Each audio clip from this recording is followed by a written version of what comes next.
At first, it felt peaceful. Then reality started to bend. I remember the silence first. Not the peaceful kind. Not the kind you choose on a Sunday morning when the world finally slows down. This was different. This was heavy.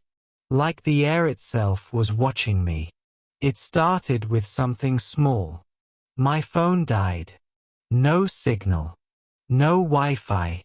Nothing. At first, I laughed it off. Good, I thought. A break. No messages. No noise. Just me. Just quiet. But then the hours passed. And something shifted. I noticed how often I reached for my phone, only to remember it was useless. I started pacing. Sitting. Standing. Sitting again. My thoughts got louder. Way louder than I expected. You ever notice how your mind doesn't really stop talking? At first, it was harmless. Random memories. Old conversations. Things I said years ago that didn't matter anymore. But then it got darker. Regrets. Things I should have done. People I should have called. Mistakes I couldn't undo. And there was no escape. No distraction. No scrolling. No music. No voices to drown it out. Just me. And that's when it hit me. We think we want to be alone. We say things like, I just need space, or I wish everyone would leave me alone. But when it actually happens, when the noise disappears completely, something inside you starts to change. Time slows down. Minutes feel like hours. Hours feel like days. I tried to sleep it off. Didn't work. My brain wouldn't shut up. It was like being trapped in a room with someone who wouldn't stop talking. Except that someone was me. And the worst part? There was no one to pull me out of it. No text. No knock on the door. No reminder that the outside world still existed. That's when I started to understand something most people never think about. Humans aren't built for true isolation. Not mentally. Not emotionally. Maybe not even physically. Because when you strip everything away, every distraction, every connection, every voice, you don't just get peace. You get confrontation. With your thoughts. With your fears. With parts of yourself you've been avoiding your entire life. And not everyone survives that confrontation the same way. Some people come out stronger. Others don't come out at all. So here's the question no one really asks. What actually happens to a human mind when it's left completely alone? Not for a moment. Not for a day. But long enough for reality to start bending. Because what I experienced, that was just the beginning. What I felt in those few hours, that wasn't rare. It wasn't dramatic. And it definitely wasn't unique to me. In fact, what I experienced is just a tiny glimpse of something researchers, psychologists, and even governments have been studying for decades. Because here's the truth most people don't realize. Isolation doesn't just make you feel lonely. It rewires you. There have been experiments, controlled, documented, undeniable, where ordinary people were placed in complete isolation. No phones. No human contact. No external stimulation. And the results? Disturbing. Within hours, people start to lose their sense of time. Days blur together. The brain, desperate for input, begins to create its own. Sounds that aren't there. Movements in the corner of the eye. Whispers that feel real enough to respond to. And this isn't fiction. This is what happens when the human mind is left with nothing but itself. Even more unsettling? It doesn't take long. In some studies, participants began experiencing anxiety, paranoia, and emotional breakdowns in less than 24 hours. Not days. Not weeks. Hours. Think about that. The same mind you trust every single day can turn against you in less than a day if it's left alone long enough. But it goes deeper than that. There's a reason solitary confinement is considered one of the most severe forms of punishment in the world. Not because of physical pain, but because of what it does to the mind. People subjected to long-term isolation have reported hallucinations so vivid they couldn't tell what was real anymore. Others lost their ability to focus, to think clearly, even to hold onto their own identity. Some forgot what it felt like to be human. And when they were finally brought back, many didn't fully recover. That's the part no one talks about. We assume the mind is stable, solid, reliable. But under the right conditions, or maybe the wrong ones, it starts to fracture. Slowly at first. Then all at once. And here's why this matters to you. Because in today's world, isolation doesn't always look like a locked room or an empty cell. Sometimes, it looks like being surrounded by people, but feeling completely disconnected. Sometimes, it looks like endless scrolling, shallow conversations, and no real human connection. And sometimes, it looks like choosing to be alone, without realizing what that choice can turn into over time.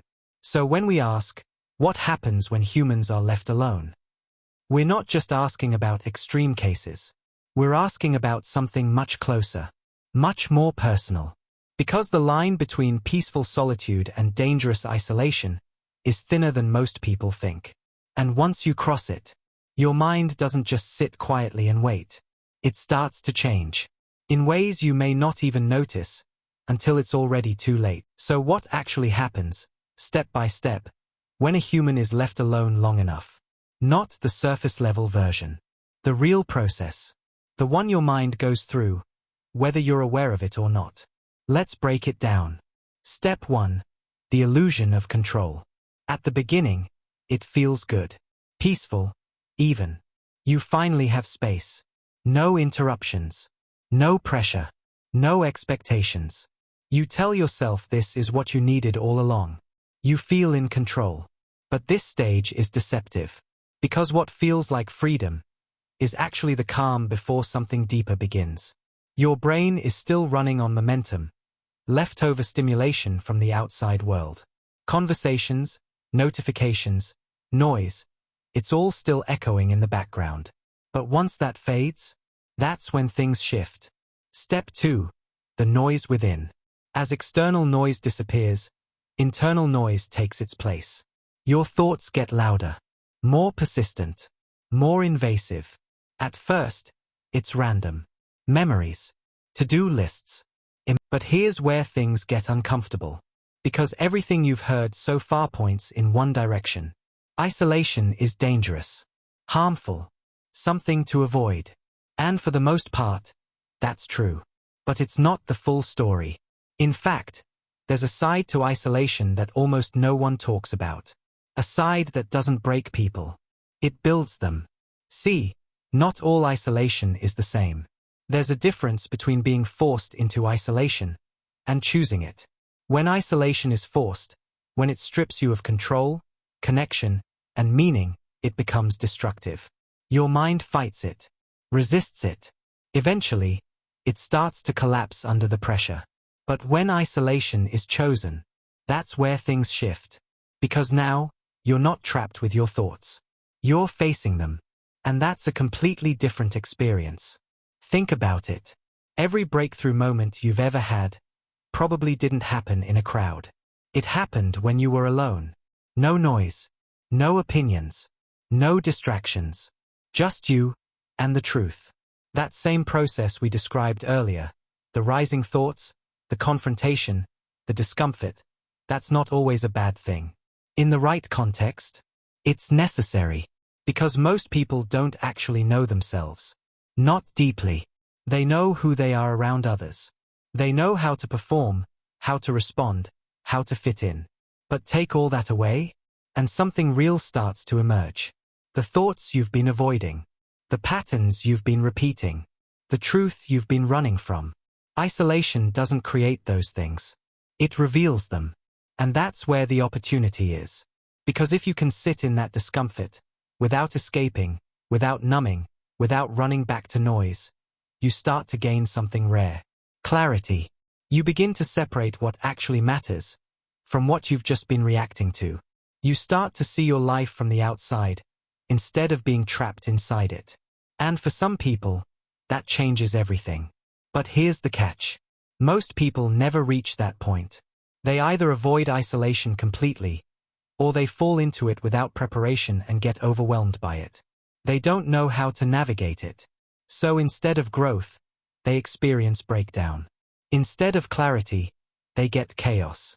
Which leads to the real truth, the one that sits right in the middle. Isolation is not inherently good or bad. It's a tool.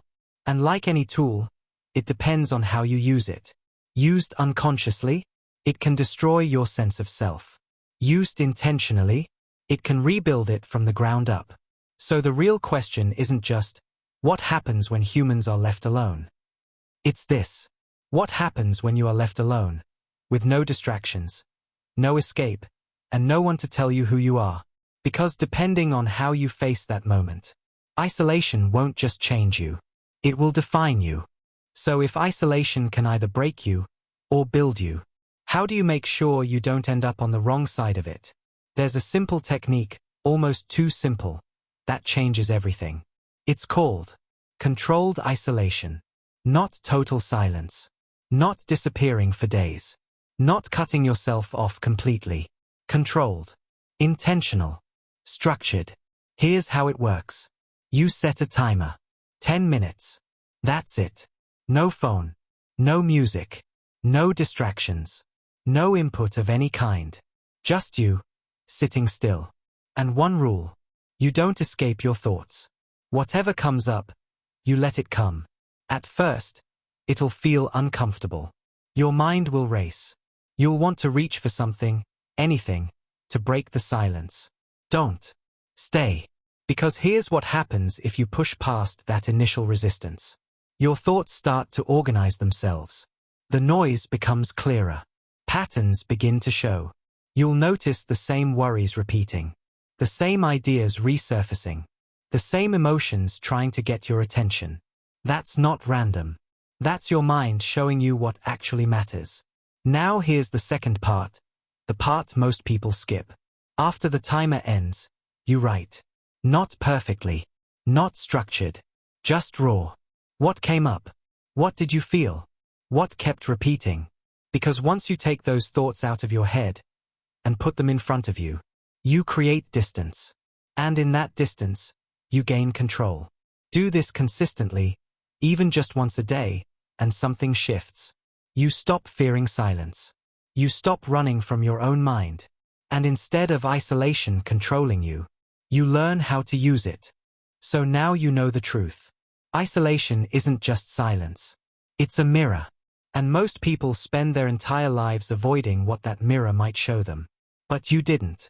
You stayed. You listened. And that already puts you ahead of most people. So here's what I want you to do next. Tonight, or whenever you're ready, try the 10-minute controlled isolation. No distractions. No escape. Then come back and tell me what happened. What did your mind show you? What kept repeating? What surprised you? Because this isn't just a video. This is a conversation. And the more people who share their experience, the more we start to understand something deeper about ourselves. So drop your thoughts in the comments. I read them. I respond. And if this made you see isolation differently, even just a little, hit subscribe. Because we're not just talking about ideas here. We're breaking them open. Together.